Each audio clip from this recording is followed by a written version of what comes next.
The USA is a nation of pride, rooted in such popular yet vague ideas such as freedom, democracy, the pursuit of happiness, and the right to a Big Mac or quarter pounder whenever you need it. Original joke. Original joke. Pride, and more specifically patriotism, being a key factor that's been passed down from generation to generation. And yet, despite all this pride, the only things that I can think of that actually unify Americans is bashing British people and the Olympics. And as someone who has grown up their entire lives in said USA, it's hard for me to imagine any era better than the past 20 years of Olympic competition, especially from Team USA. Whether it is watching Michael Phelps dominate in the pools every 4 years, or the US women's gymnastics team doing leaps and bounds over the competition, or even the men's basketball dream teams every Olympic cycle, just absolutely dunking on everyone else. And watching your favorite homegrown athletes on the podiums getting their gold medals wrapped around their necks with the national anthem playing in the background as they teared up was like a huge pride boost, a recharge of pride. And what better time to get a newfound international hard-on than now, a year after the coronavirus impacted everyone. Well, have no fear, because the Olympics are here.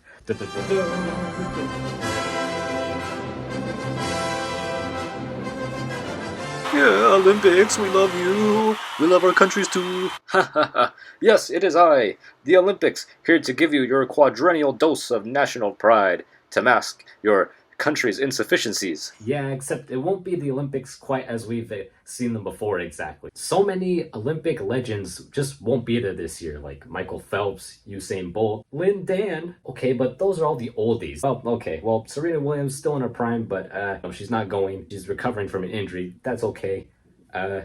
What about Lori Hernandez? She's going right with Simone Biles. Well, nope, she hyperextended her knee, so she's not going either. What about the men's basketball team? That's good. She went to be like a dream team again, right?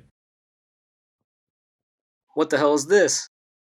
Where's DeMarcus Cousins? Maybe I'm just fixated on all the big names. I'm not looking at the new up-and-comers that haven't quite got their time to shine yet, right? Well, when it comes to women's track and field, it seems that the young up-and-comers are in fact in the headlines, but not because of what they're expected to do in the Olympics anymore, but because of the fact that they won't be going either. Because of, these reasons, and very sadly, they're not gonna be there either, so we just have to wait and see who's gonna step up, I guess. Okay, so maybe the US team that we're sending out this year isn't quite what we were expecting or hoping for, but so what if the US team doesn't bring in as many shiny objects as they have in previous years? And when you break it down really, the Olympics, they're just a bunch of international games where we get to watch our favorite athletes compete for spectacle, for the glory, and just for the fun of competition, all for some dangly shiny objects. Who cares that your country doesn't bring home the most? Ideally, that doesn't matter all that much. Except for here in the US, we used our dominance and the Olympics as a whole as a rallying point for all of our pride, hope for the future. We got so used to seeing our favorite athletes getting gold medals, and we thought to ourselves, yeah, man, I'm so proud to be from a country that produced that. And we'd go yeah, we did it. Even though we didn't do anything, we just sat on the couch. Because we're Americans on the couch, by proxy, those are also our gold medals. Been taught here in the United States since we were little and across even political boundaries to carry pride with us like some weird superpower that we can only whip out when times are tough and someone else did something really cool. It's akin to maxing out all your focus at recess time. Yeah, you're gonna be the coolest kid ever for 15 minutes, and then when it comes down to it, when you actually get tested, you're gonna realize you have no idea what you're doing or what's gonna happen. It kind of hurts even more in the USA when we can't even be number one in the stuff we actually spend money on. I mean, it's so jarring as an American to watch the Olympics and see peak human performance on an international stage, homegrown talent competing, and you walk outside with your head held up high and your dreams and hopes in the sky, only to see crap like this. We can no longer rely on LeBron James dunking on the Gasol brothers to mask our declining health, and we can't rely on Katie Ledecky to no away all our problems with our failing education. It's like we relied on the Olympics so heavily to subtly reinforce the idea that we're the number one superpower in the world. Hey, yo, just want to remind y'all, USA still number one. We up in here running this bitch. We own your ass. We own your asses, yeah. On one hand, the USA has used its pride and its influence in the Olympics to brag about how we're the number one superpower, and we've had our sphere of influence, both politically and monetarily, spread around the world. And at the same time, want to attribute all the issues in the world to the fact that the rest of the world isn't American enough. I mean, we act as if the USA was fought for and founded by Superman, and that the Constitution was signed and written by Captain America.